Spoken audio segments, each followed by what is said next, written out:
In 4 weeks' time, the nation will vote on whether to stay in or get out of the European Union. We've got the passion, we've got commitment, and we've got right on our side. They are literally making it up as they go along. It's the biggest political decision for more than a generation. I think this is a colossal moment in our history. I think we're fighting the English Civil War without the muskets. The battle has thrown together two old rivals. David Cameron ended up taking this enormous gamble. And Boris Johnson. He's an unguided missile. He's a brilliant unguided missile, but he is an unguided missile. But away from the battle lines, what does each man actually believe about Europe? Boris is a bit of a chameleon, you know. I mean, he's all over the shop. What does he really, really believe? I don't think even David Cameron knows that. I've been exploring their pasts to work out how they ended up as opponents in this referendum. Boris saw this as his best, possibly his last opportunity to become Prime Minister. Morning, everyone. This is political life or death for David Cameron. The choice facing voters is huge, and it's brought to a head the greatest political rivalry in modern Britain. That's the danger of referenda. They get personal.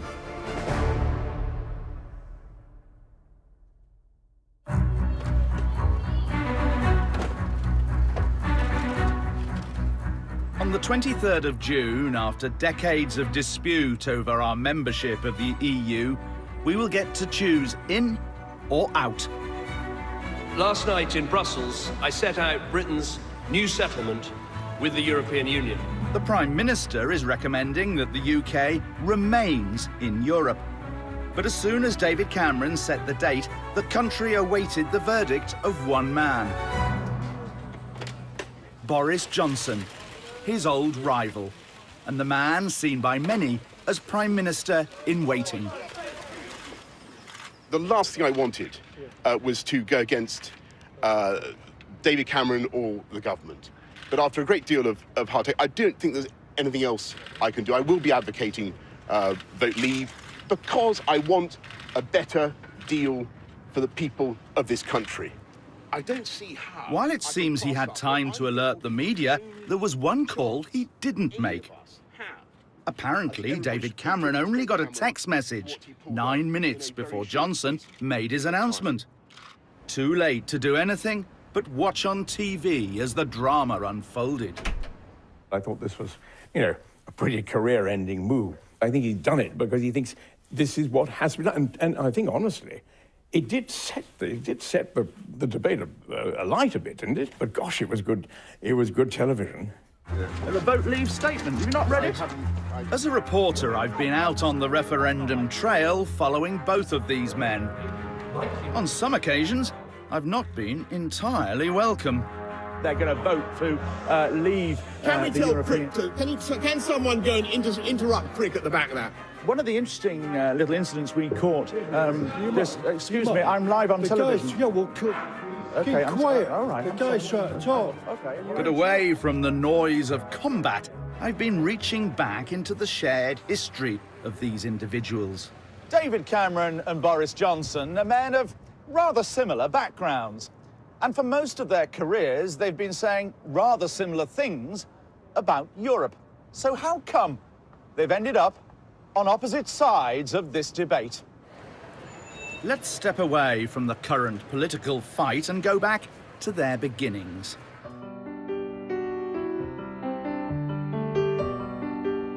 Boris Johnson's childhood was everything a good European could want.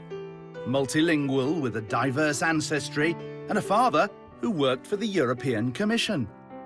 He grew up in Brussels. I went to Brussels, you know, in the full flush of enthusiasm. I mean, if you can think back to those days, bliss was it in that dawn to be alive. I mean, we were off there. We were in the vanguard. I think he's a very natural European. He spent a lot of his childhood in Brussels. He went to the international school there. He speaks extremely good French, although he wouldn't dare speak that good French in front of another Brit, obviously. David Cameron, meanwhile, had a classic upper-middle-class childhood in rural England. was very sort of quintessentially English. He lived in a lovely rectory in a pretty little village in a nice part of Berkshire. Their backgrounds differed, but the two boys soon ended up in the same place. Eton. Here, Johnson set out to be the school's most colourful character. And he succeeded. 2 years below, David Cameron was a much less conspicuous figure. When I spoke to a lot of the ex-masters, Boris, they all remembered him as being a very interesting boy. A lot of these same masters taught Cameron, and they couldn't remember him. One of them, who taught him history, I think it was, couldn't remember him at all. The two boys weren't yet rivals. I think it's purely speculative to think that there was any kind of schoolboy rivalry. You know, you were barely allowed to talk to someone a year younger than you, let alone 2 years younger. But one of the pair showed serious ambition. Without a doubt, it would be Boris Johnson who was the one that looked as if he would one day be Prime Minister. I mean, this was a boy who had said, when asked what his ambition was, "I want to be king of the world." By the time he left school, Johnson apparently saw himself as the Winston Churchill of tomorrow. Johnson himself very much likes to compare himself with Winston Churchill and wrote a very jolly book about him. 2 weeks ago, David Cameron would have known this when he invoked the wartime leader in his first big speech for the Remain campaign. But it wasn't through choice that Britain was alone. Churchill never wanted that. And in the post-war period, he argued passionately for Western Europe to come together. What a slap in the face for Boris Johnson to have his great personal hero used against him. But Johnson knew his Churchill well enough, of course, to respond. Well, Winston Churchill was very clear that the European Union might have its merits, but that Britain should have no part in it.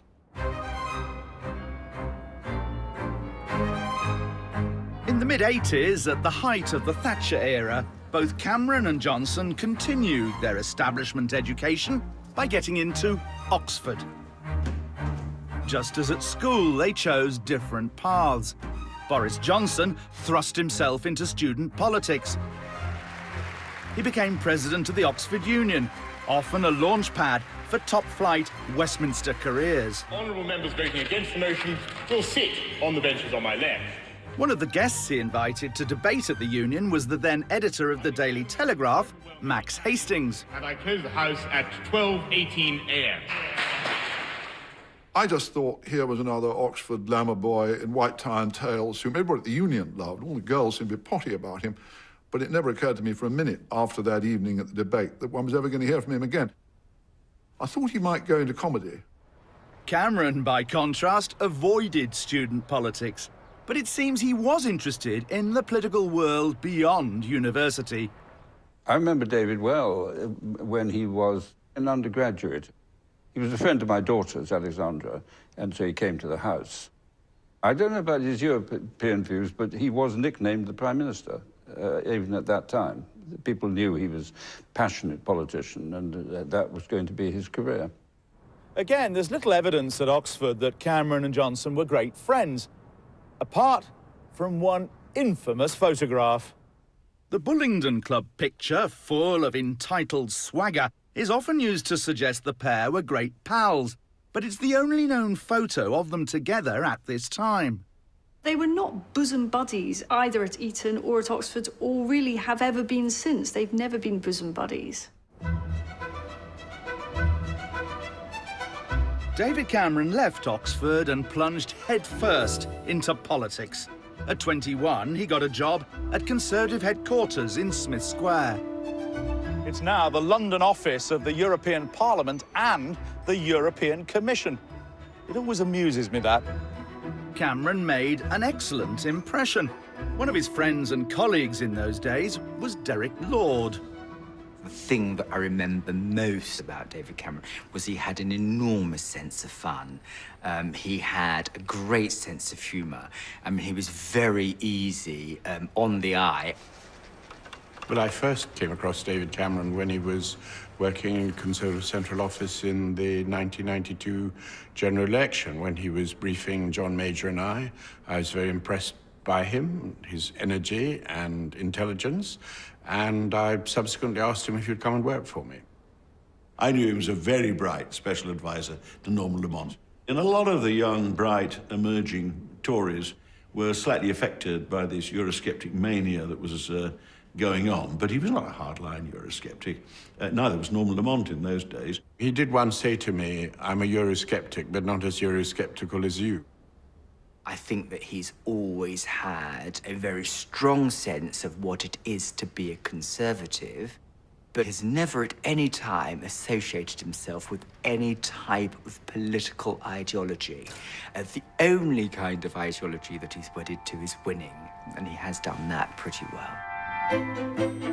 While David Cameron was on the political front line in London, Boris Johnson was at the heart of Europe, in Brussels. He'd become the Daily Telegraph's European community correspondent, appointed by the man he'd invited to the Oxford Union. My feeling about Boris always was he was one of the finest young journalists I've ever known. Oui, je crois que les Français a réussi avec une fantastique embuscade. A superb EU correspondent. The stories Johnson wrote from Brussels were certainly original. What he did, and brilliantly again, was write this incredibly creative copy that was knocking the EU where no one else was. But some thought Johnson was occasionally being creative with the truth. All I would say is that Boris was a sparkling journalist, and that if you sparkle sufficiently, then your employers and your readers are not going to ask too many questions about some of the small print. Boris always had a slightly uneasy relationship with the truth. I think Boris became a genuine Eurosceptic on the basis, genuinely, of what he saw at first hand in Brussels. And if I'd been in Brussels through that period, I too might have become a paid-up Eurosceptic.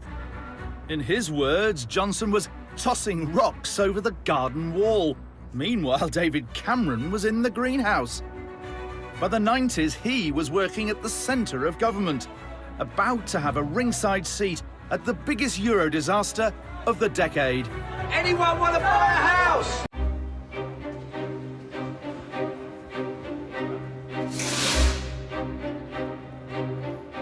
At a steel factory in Dorset, workers and journalists await the arrival of the Vote Leave battle bus and Boris Johnson.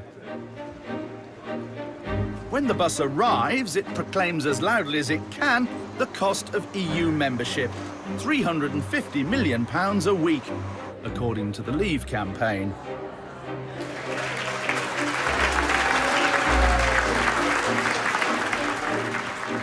Boris Johnson is keen to persuade British workers that coming out of the European Union would benefit them all.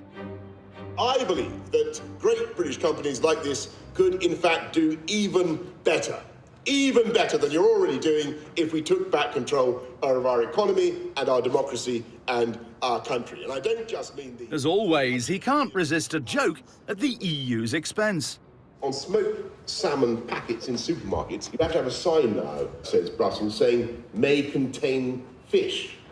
Well, do we need the EU to alert us to that possibility? And perhaps they should have a sign outside the Commission in Brussels saying, may contain nuts, frankly, ladies and gentlemen. And economics essential to this contest. And David Cameron knows from bitter personal experience just how high the European economic stakes can be.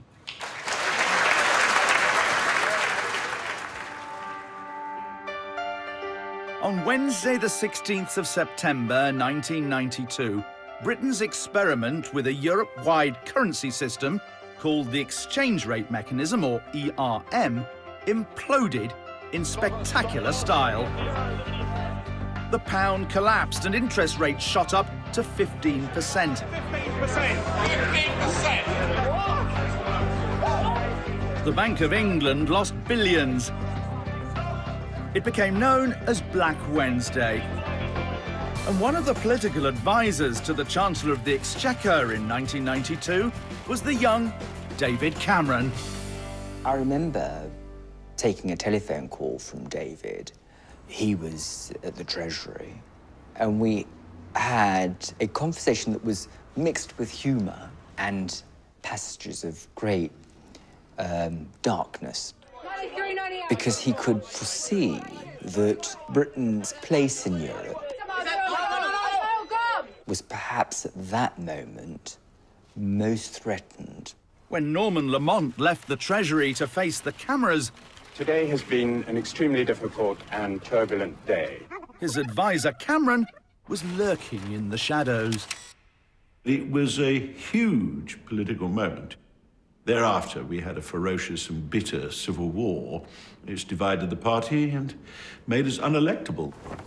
In Brussels in 1992, Boris Johnson was already a well-known Eurosceptic voice as the European community correspondent of the Daily Telegraph, a paper appalled at the ERM disaster. It'd be fair to say at that time, the Tory government was fighting for its life on European issues. And almost every day, Boris was writing a story in the Daily Telegraph which was giving ammunition to the Eurosceptics. So it's not too surprising that the minister didn't like it. So the fact that David and one or two of his contemporaries were special advisors alongside senior ministers at that time must still to this day have an effect on them. Lamont eventually left 11 Downing Street, and Cameron left with him. But 25 years on, Lamont feels the ERM disaster did close down one area of European controversy. One of the consequences of Britain's exit from the ERM was I think it effectively closed down all possibility of Britain ever joining the Euros. It's not been an issue. The issues about Europe have been entirely different ones. Should we be in or not? Should there be more integration? In or out, more integration or less, these are still the issues today on the referendum trail.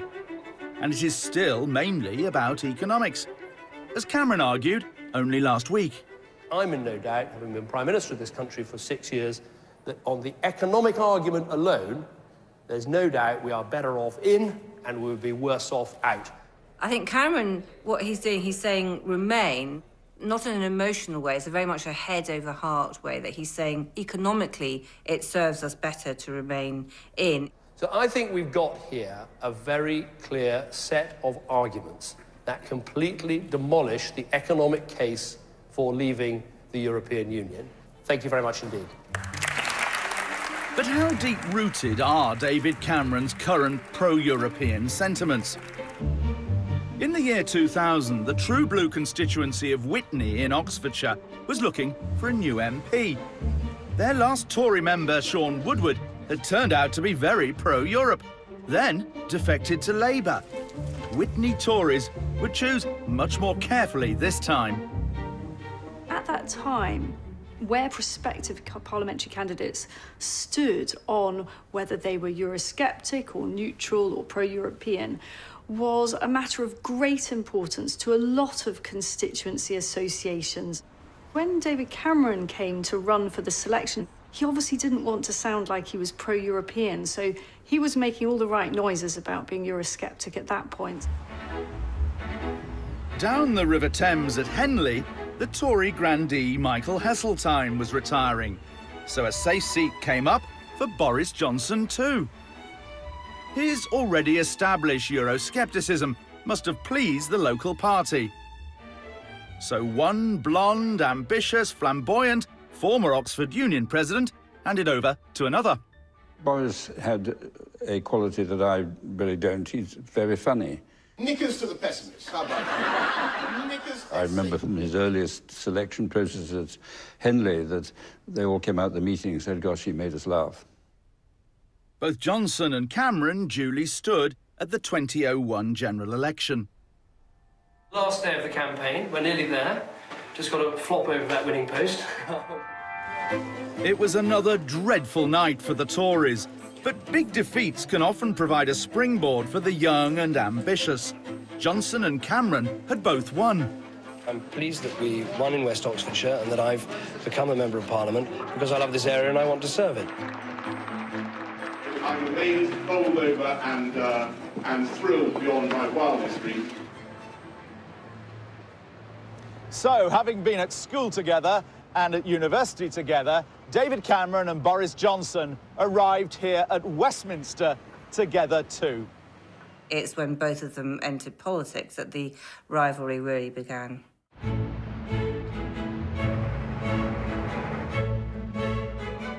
The Tories' campaign against the euro and to save the pound had done the party no good at the polls.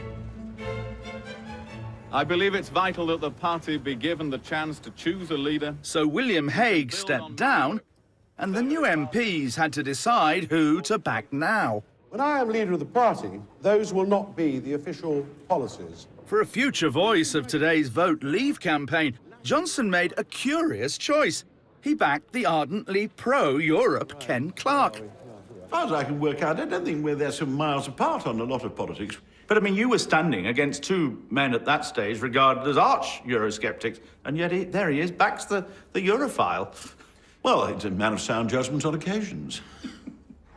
I think this tells us again a lot about Boris, that actually that Euro-scepticism is not, it doesn't go to the core of who or what Boris is.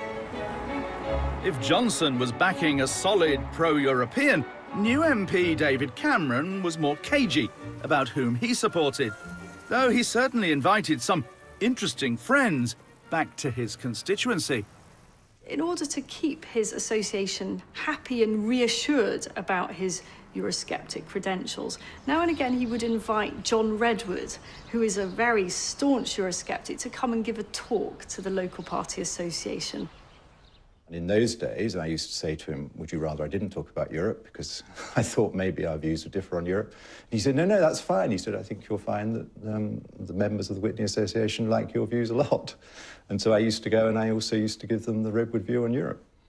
Was there an affinity between you and Cameron on Europe? Well, in those days, he didn't seem to disagree. Right now, of course, David Cameron stresses all the virtues of the European Union. This single market is growing, it's expanding, it's going to cover energy, it's going to cover services, it's going to cover digital, and it is a key advantage to our economy, to growth and to jobs and investment to stay in. Do you think David Cameron has changed his mind on Europe? Oh, I think David Cameron has clearly changed his mind very markedly, because for many years he's been reassuring myself and others that he's pretty sceptical about the way Europe is going, and so we were rather surprised when he then so wholeheartedly changed his mind.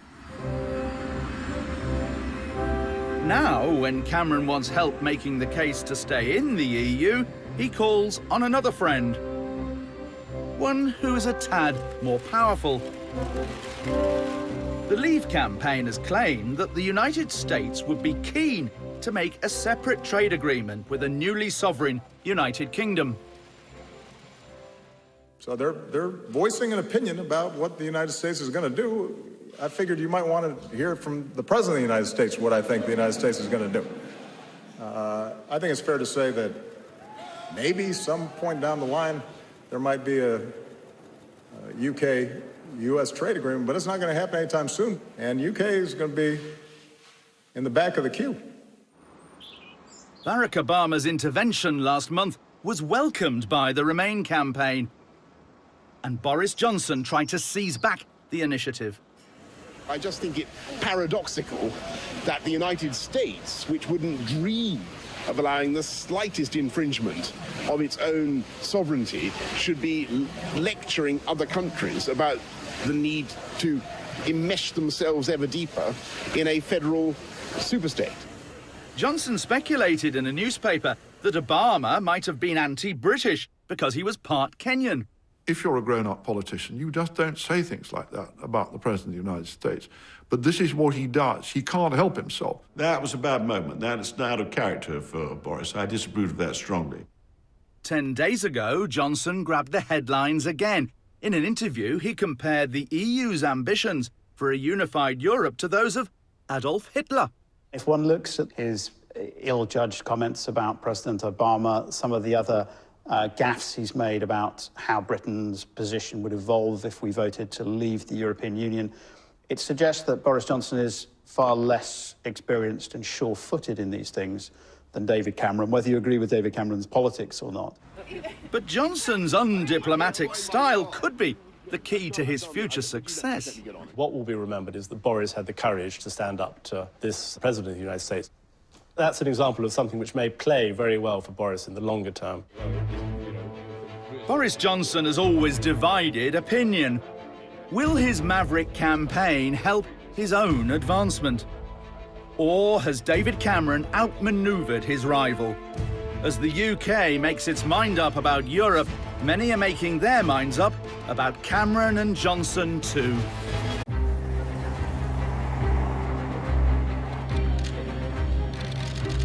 Boris Johnson and David Cameron have gone head-to-head over Europe. I have huge respect for Boris, but on this issue, I think he's got it wrong. Can we go forward to victory on June the 23rd? Yes, we can! I've been on the campaign trail, trying to work out what drives these two men. So what's happened to the battle bus? The battle bus is being deployed elsewhere. We can't tell you for security reasons. I'm also reaching back into a rivalry that simmered over many years. Cameron would probably look better as a Prime Minister if Boris didn't exist. I think perhaps jealousy is the strongest emotion of all, and I think that it goes both ways.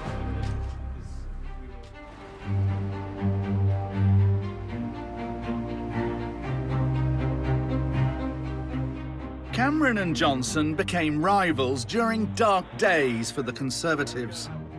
Between 1997 and 2005, the party lost 3 general elections in a row and lost them badly. They tried 3 new leaders, all Eurosceptics, and each one older than the last. The Conservatives were failing to break through with the voters. They needed something new. And among the new ambitious MPs, 2 names that came up as possible future leaders were David Cameron and Boris Johnson.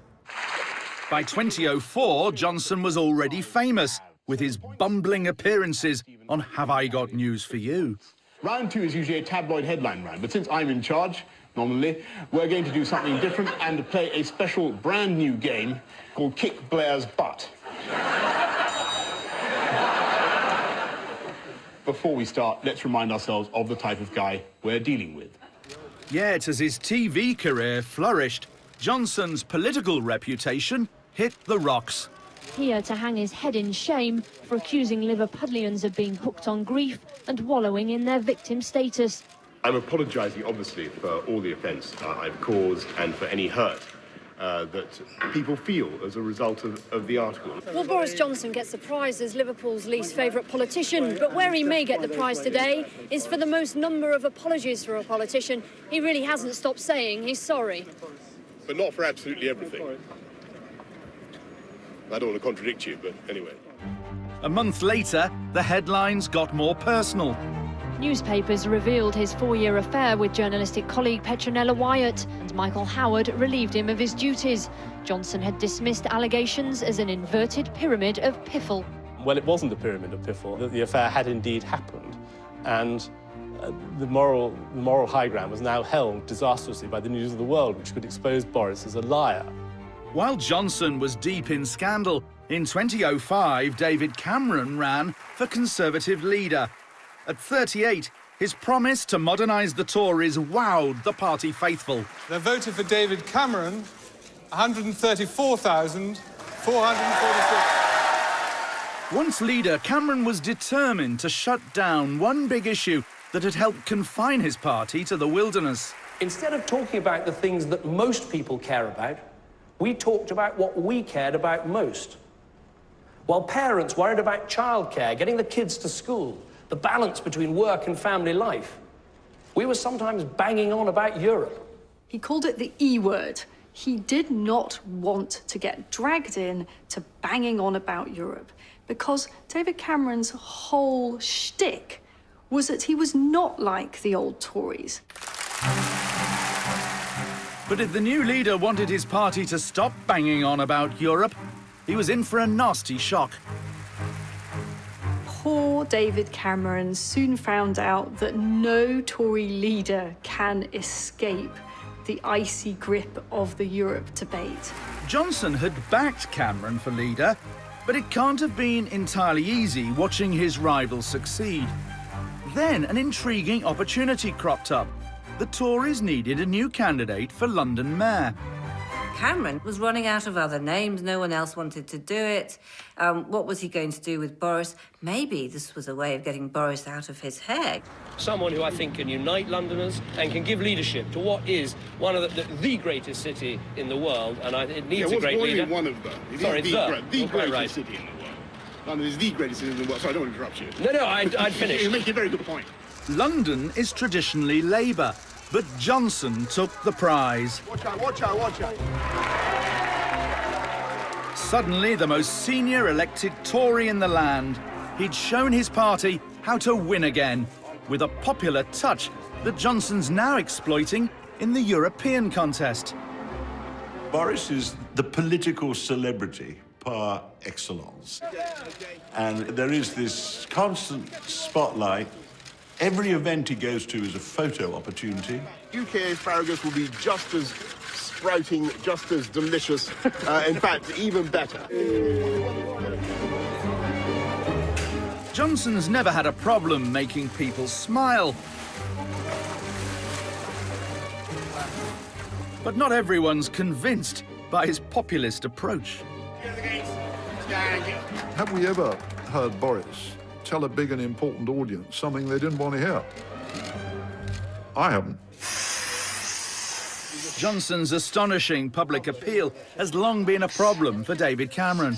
How can you possibly feel comfortable, if you're a Prime Minister, with a member of your own party who's better loved than you are, and who's always out there wondering what he can do to advance his own prospects of getting your job?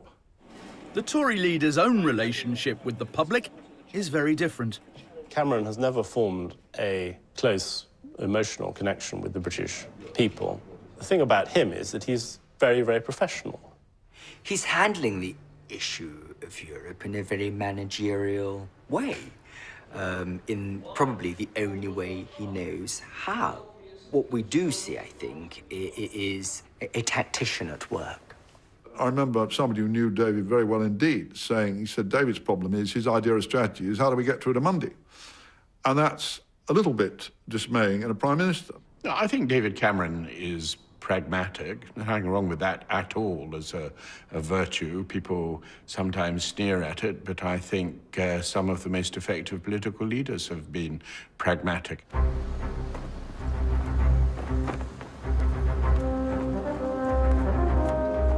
Back in 2007, the pragmatic Cameron was about to make his first call for a European referendum. The Labour government was helping negotiate the Lisbon Treaty, which would hand more power to Brussels. Cameron decided to take a stand. We want to have a referendum on the Lisbon Treaty. I want that referendum. I want to name the date of that referendum. I'd like to lead the No campaign to say no to the Lisbon Treaty. Despite his protests, the treaty was ratified across Europe. Our campaign for a referendum on the Lisbon Treaty is therefore over. Cameron was now on the back foot on Europe. And at the 2009 Tory conference, the Mayor of London pounced. Let's have a referendum now, as I've been saying all day, because it is a scandal and a disgrace that the Labour... I remember it caused absolute mayhem. It was really not what the party leadership wanted at that moment. So, yes, he could embarrass Cameron as much as he wanted, and he wanted to embarrass Cameron very much, and so he did. For Cameron, the timing was dreadful. Only months later, in 2010, he faced his first general election as leader.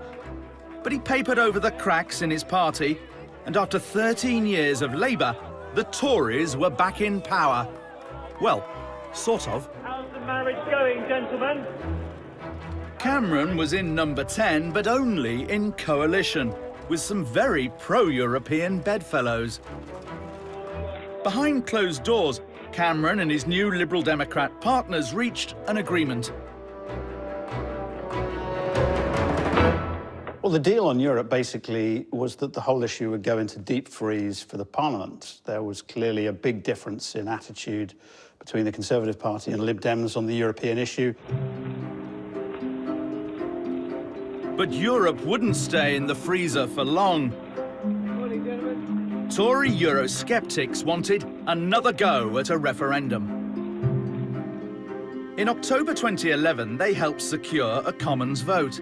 Cameron flexed his muscles and issued a three-line whip against the motion. But 81 MPs, his own MPs, defied him. They were sending an incredibly loud message, clear message to David Cameron that we are not going to shut up about this, and you better start paying attention to us because it ain't going away. Meanwhile, the UK Independence Party had seen a surge in popularity. By 2012, polls showed that Nigel Farage and his colleagues were the third most popular party. And behind the scenes, Cameron faced yet another threat, one that was a little closer to home. Cameron and Osborne were beginning to feel rather insecure themselves at the top of the Tory party. And suddenly, Boris Johnson began to be rather more active in politics. Nick Clegg recounted to me that the Prime Minister was referring to Boris Johnson and what Boris Johnson's views were on Europe or on trade union reform or on the economy or taxation. In passing, both David Cameron and occasionally George Osborne would refer to Boris breathing down their necks. Quite often they would press us to make policy concessions to them on issues that Boris was pushing himself. Do you think they were frightened of him? Yes, I think Cameron was frightened of Boris Johnson.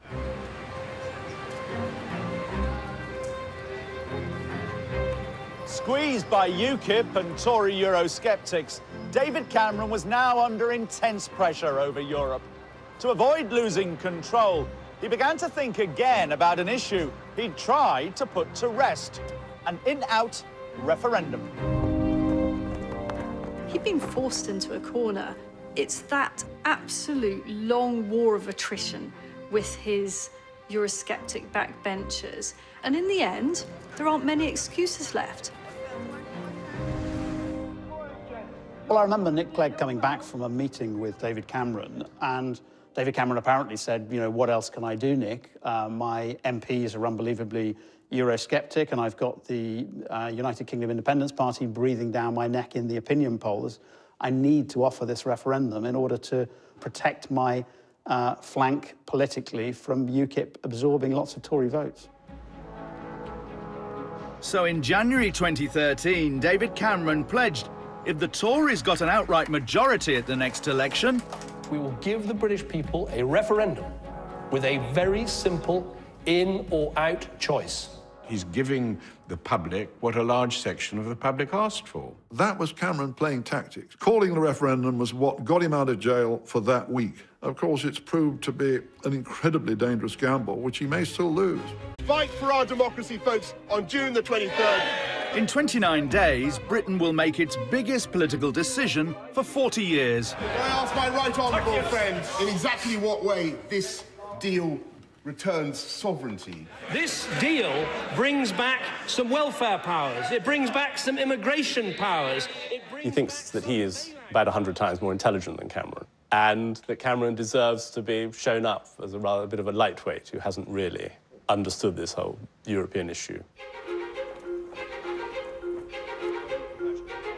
In May 2015, the nation went to the polls in the general election. Few of us here in Westminster thought David Cameron could win outright. But he did. The referendum was now a reality. I will go to Parliament and propose that the British people decide our future in Europe. When dinner started tonight, there was a satisfaction in the room that a deal had been done. In December 2015 and February 2016, David Cameron had gone to Brussels hoping to obtain better membership terms for Britain. Within the last hour, I've negotiated a deal to give the United Kingdom special status inside the European Union. He's taken the most extraordinary and irresponsible gamble when he knew his negotiating position was going to be extraordinarily weak, when he knew he was doing this only for the Conservative Party and not for the country. Ladies and gentlemen, please join me in welcoming Vote Leave's latest...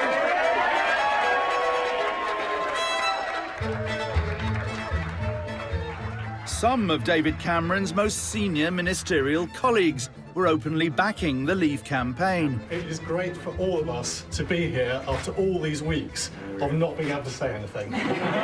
But it was the decision of another prominent Conservative that changed the game. It was classic Boris. He kept it back to maximise the publicity. He was going to come in last, though there had to be a Boris Johnson day.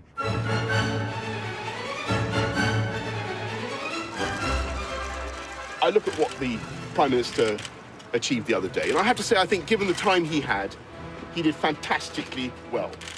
But I don't think anybody could realistically claim that this is fundamental reform of the EU or of Britain's relationships with the EU. I will be advocating Vote Leave. That surprised me and a lot of other people enormously. He'd suddenly decided he was going to go over the wall and he was going to campaign to leave. He told Eurosceptic MPs in December, I'm not an outer. Oh, that one got out, but I can tell you privately, there are a lot of people who thought they knew him well, and he told he was going to be in the Remain camp. Isn't this a calculated, cynical play for the leadership of the Conservative Party? On the contrary, I think that really and truly, it would be the best thing possible for the people who are listening to this debate. I think it is a convenient view that he's adopted because he believes that that view would advance him in the Conservative Party. It's certainly the idea that this is opportunistic is complete garbage as far as I'm concerned. He is devoted hours of thought, years of thought to this, and so I will not tolerate this question that this is opportunistic. It's not. Well, Boris is a bit of a chameleon, you know. I mean, he's all over the shop. It's rather like Shakespeare, you know. You can find a quotation on almost anything on either side. That even in the course of the campaign, he said 5 different things on 5 different occasions. But the curious thing is, I don't think it's hurt him that much. If they teach you, you have to do a special kind of figure of 8 thing. I haven't forgotten a friend of mine who is a great Boris fan who said, Max, one thing you don't understand about Boris, you're doubtful about him because you're not sure he's serious. But the young love him because he's not serious. Boris gave you his ice cream. Did you eat it? Oh, yeah. Boris had already licked it. Oh, I don't mind. And what about David Cameron? Do we at last know where he stands on Europe? I think he is more Eurosceptical than a lot of Conservative MPs realise. I don't think he is a Eurosceptic. I think David Cameron is a sort of Eurosceptic pragmatist. Fundamentally, mildly Eurosceptic. What does he really, really believe? I don't think even David Cameron knows that. Is it perhaps a little unfair that Boris Johnson is accused of being inconsistent on Europe? They've both been fairly inconsistent. I think it's more dismaying that Cameron was party leader, that he seemed to be a Eurosceptic when he started. And I think he played that game in the interest of getting himself into the leadership and getting himself elected. But he's moved steadily into the European position. Whatever Britain decides in a month's time, the result will be critical for these two political rivals. I'll bet my socks that even if there's no Brexit after this referendum, even if we stay in, this will not be the end of the story, and it will not be the end of Boris's exploitation of Brexit as an issue to propel himself to the leadership and the premiership. Will Boris actually decide to strike if David Cameron's sufficiently wounded by a very close vote? I think Boris will find it very difficult to wield the knife. I don't think David Cameron would lose any sleep over doing that. And what if Britain votes for Brexit? I personally think it's not impossible for David Cameron, and I would want David Cameron to stay on. I think you could remain leader, having given the country to the opportunity to make the choice. Cameron himself has said that he will stay on. Others think he'll last about 30 seconds. That may be more realistic. I don't see how David does carry on. I mean, the idea that I am Prime Minister, what a pity, never mind. I am now going to lead a government which is going to implement rather important changes of foreign and economic policy against which I have been campaigning. I find that unlikely. The European referendum will shape the future for every one of us. This is much more important than a general election. They said that they've won. Do you think they've won? No, they haven't. The nation is split, families are divided, friends have fallen out. But surely the most electrifying spectacle of all has been the rivalry between David Cameron and Boris Johnson. They've now locked horns, and how could it be anything but very personal? This is political life or death for David Cameron. He has gambled everything. Boris wants to be Prime Minister so badly. He saw this as his best, possibly his last opportunity. His best prospect of attaining the premiership, which is what all this has always been about, was to confront Cameron in this referendum. On the 23rd of June, the fate of the nation will be decided. But for Cameron and Johnson, this could be the final showdown.